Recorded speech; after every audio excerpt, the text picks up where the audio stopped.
Peeping Tom wasn't just another psychological horror thriller. It was a confession. A film so raw, so uncomfortably honest about what it means to watch someone suffer that the entire British film industry tried to bury it the moment it hit screens. Behind the camera was one of England's most celebrated directors, a man who'd made masterpieces. And in 1960, he made the one movie that would erase everything he'd built. Not because it failed, because it worked too well. There were scenes cut, reviews so vicious they read like death threats, and a career that vanished overnight. The studio didn't just pull this film from theaters.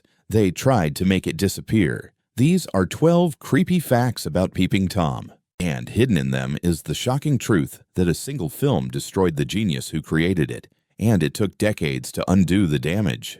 Number 1. When Peeping Tom premiered in the spring of 1960, British critics didn't just dislike it, they wanted it gone. Derek Hill, writing for Tribune, said the only satisfactory way to deal with the film would be to shovel it up and flush it down the nearest sewer. That's a direct quote. Other papers called it sick, vile, degrading. The Observer's veteran critic, Caroline Lejeune, reportedly wrote one of her shortest, most disgusted reviews. And according to accounts, she stepped down from her post not long after. Imagine a film so disturbing that a respected critic essentially walks away from the job. This wasn't a mixed reception. This was an execution. Every major paper sharpened its knife, and nobody came to the director's defense. Not publicly, not at first. Because defending this film in 1960, Britain was career suicide, and the man who made it, he was about to find that out firsthand. Number 2. The director was Michael Powell, and in 1960, that name meant something enormous. Powell, alongside his creative partner Emmerich Pressburger, had made some of the most beloved British films ever produced. The Red Shoes, Black Narcissus, A Matter of Life and Death. He was royalty, knighted-level talent. But Peeping Tom changed all of that in a matter of weeks. After the critical savaging, Powell found himself locked out. Studios stopped calling. Funding dried up. The man who had shaped British cinema for decades couldn't get a serious project off the ground in his own country. He made a few smaller films abroad, but the A-list career was over. Gone. One movie did that. Not a flop. Not a scandal with actors. A horror film about a man with a camera. What were they really afraid of? Number 3. The screenplay came from one of the most unusual minds in Britain, Leo Marx. During World War II, Marx had worked as a cryptographer for the Special Operations Executive. He wrote codes for spies being dropped behind enemy lines, codes that, if broken, meant death. That's the man who sat down and wrote a story about a killer who films his victims. Reports say Marx drew on his understanding of secrecy, surveillance, and the psychology of watching without being seen. The script wasn't just horror, it was espionage logic applied to human fear. Marx later said the film was about the damage done by observation itself, that the act of watching could be a weapon. A codebreaker writing about voyeurism. You can't make that up.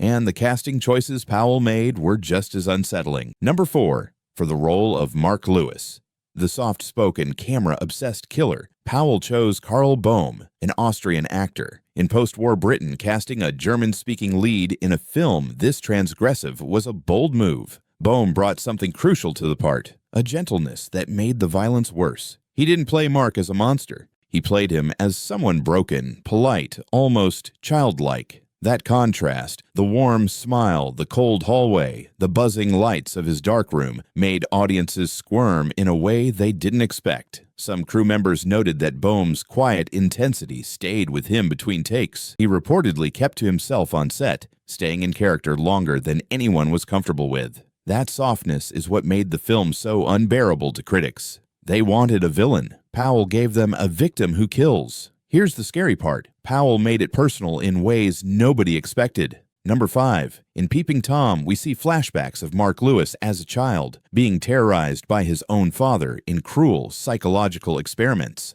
The father films the boy constantly, shines lights in his face, drops lizards on his bed while he sleeps, all to capture fear on camera. Disturbing enough on paper, but Powell cast his own son, Columba Powell, as the young Mark, his real child playing a boy being psychologically tortured on screen. Let that sit for a second. The director put his own kid in front of the camera to portray abuse filmed by a father with a camera. The layers of meaning were dizzying. Some have called it the most confessional casting decision in horror history. Was it artistic commitment? Was it reckless? Either way, it blurred the line between fiction and something uncomfortably real. And Powell didn't stop there.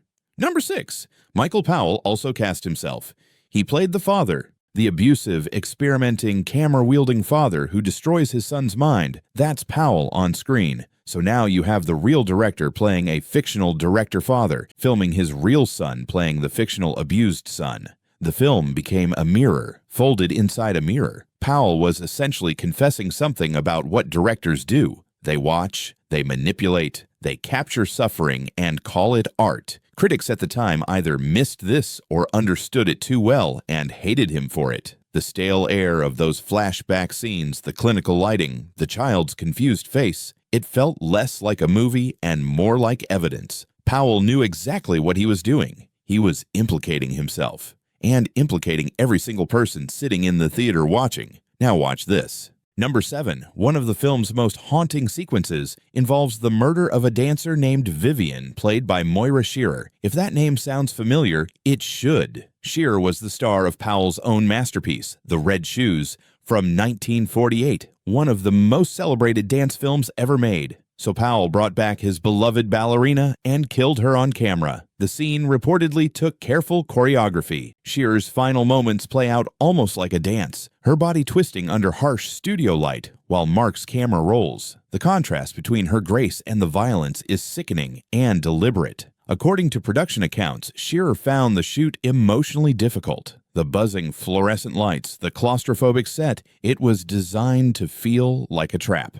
Powell didn't just kill a character, he killed the image of beauty he'd once created. And the weapon he designed for it was something else entirely.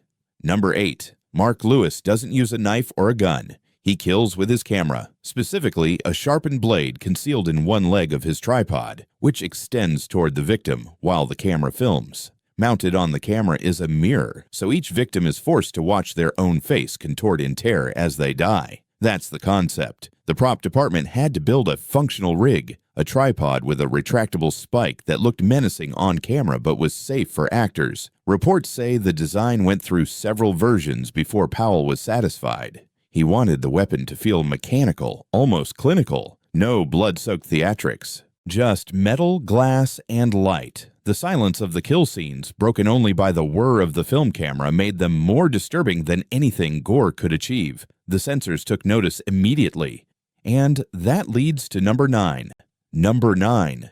Peeping Tom ran into serious trouble with censors. The British Board of Film Censors gave it an X certificate, which in 1960 restricted it to audiences over 16. But the real censorship came from the market itself. After the critical mauling, distributors panicked. The film was pulled from major theaters quickly. In some regions, it barely screened at all. Reports say that Anglo Amalgamated, the distribution company, essentially buried it, letting it vanish from circulation rather than fight for it.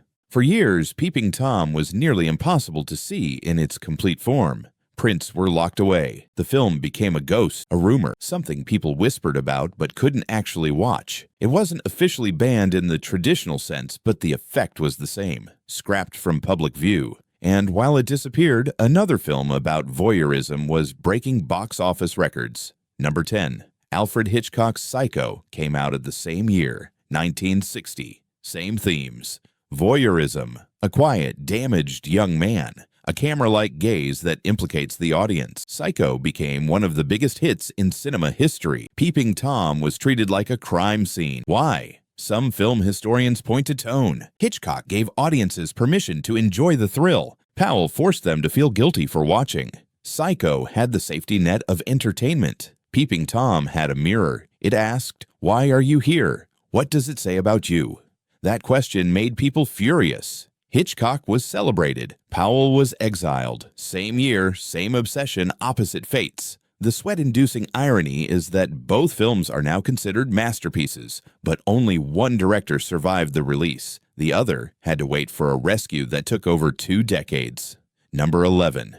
That rescue came from Martin Scorsese. In the late 1970s and early 80s, Scorsese began championing Peeping Tom publicly. He helped arrange for the film to be restored and redistributed. Scorsese reportedly called it one of the most important films ever made, saying that he felt Peeping Tom and Fellini's 8.5 said everything that could be said about the art of directing. Coming from Scorsese, that wasn't a casual compliment. It was a resurrection. Slowly, critics revisited the film. The same movie that had been called sewage in 1960 was now being taught in film schools. Powell, by then elderly and largely forgotten by the mainstream, lived to see some vindication before his death in 1990, but the damage had been done. Decades lost, films never made, a legacy nearly erased.